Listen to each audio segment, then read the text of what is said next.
বন্ধুরা, ছোটখাটো রান্নাঘরে আপনাদের স্বাগত। আজকে আমি বানাবো আলু পোস্ত। রেসিপিটা আপনারা দেখতে থাকুন কি করে বানাই। আলুগুলো আমি পুরো এরকম ভাবে কেটে নিয়েছি, ডুমডুম করে, বেশি ছোট করিনি বেশি বড় করিনি। আলু পোস্তটা আমি এইভাবে রান্না করব। আলু পোস্ত বানানোর জন্য কড়াইতে দিয়ে দেব তেল। কড়াই আমি গরম করতে দিয়ে দিয়েছিলাম আগেই। তেল গরম হয়ে গেছে। এবার ফোড়নে দিয়ে দেবো আমি শুকনো লঙ্কা আর 5 ফোড়ন।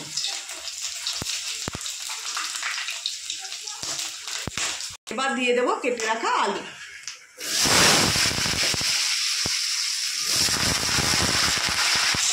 আলু দিয়ে দিয়েছি। এবার আলু আমি হালকা করে একটু ভেজে নেব। আলুটা হালকা করে ভাজতে ভাজতে ততক্ষণ আমি শিলপাটায় পোস্ত কাঁচা লঙ্কা ভেজে নিই। বন্ধুরা, এখানে পোস্ত আর কাঁচা লঙ্কা আমি পেটে নেব। যেরকম পরিমাণ ঝাল খান সেরকমই নেবেন।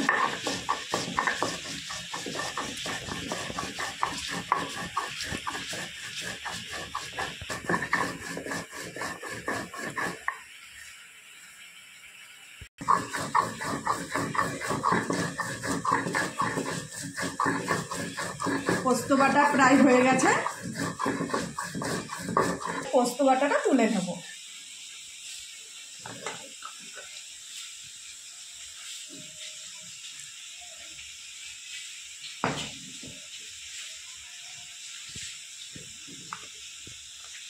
পোস্ত এই জলের বাটিতেই পোস্তটা তুলে নেব। আলুটা ভালো করে ভেজে নিয়েছি হালকা করে। এবার আমি হলুদ আর লবণ দেবো।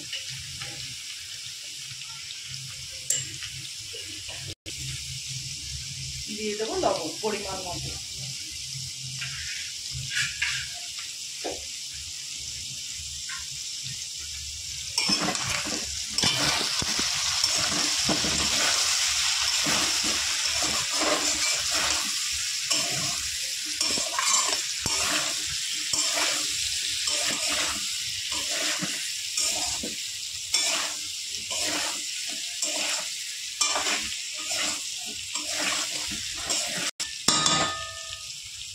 এবার দিয়ে দেবো পোস্ত আর কাঁচা লঙ্কা বাটা।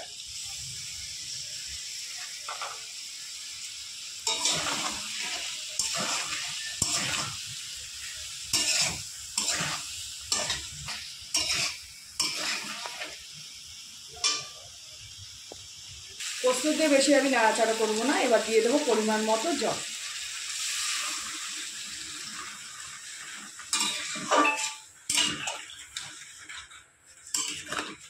এরকম পোস্ত, আলু পোস্ত রুটি, ভাত, পরোটা সব সাথেই ভালো লাগে খেতে। এবারে একটা ঢাকনি দিয়ে আমি ঢেকে দেবো। একটা ঢাকনি দিয়ে ঢেকে দিয়েছি।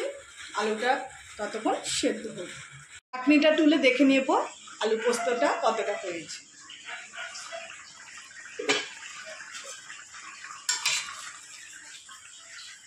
দেখুন বন্ধুরা, আলু সেদ্ধ হয়ে গেছে, আলু পোস্ত প্রায় হয়ে এসছে।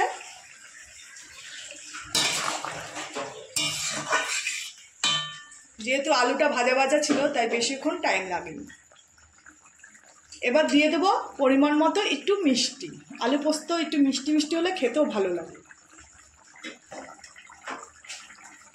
দিয়ে দেবো পরিমাণ মতো একটু চিনি।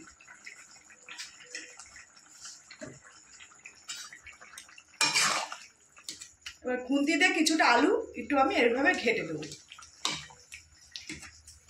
তাহলে তরকারিটা টেস্টটাও সুন্দর হয়, মাখা মাখাও হবে।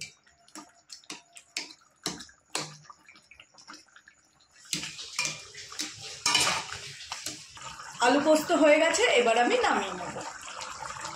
গ্যাসের ওভেন বন্ধ করে নামিয়ে নেব।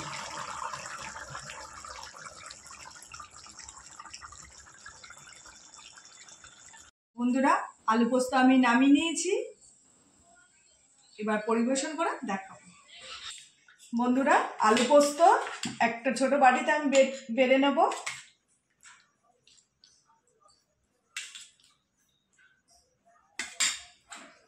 এরকম আলু পোস্ত আর সঙ্গে যদি থাকে এরকম পরোটা, আমি লাল লাল করে পরোটার তিকোনা ভেজে নিয়েছি, আর সঙ্গে স্যালাডে রয়েছে 2টো পেঁয়াজ আর কাঁচা লঙ্কা।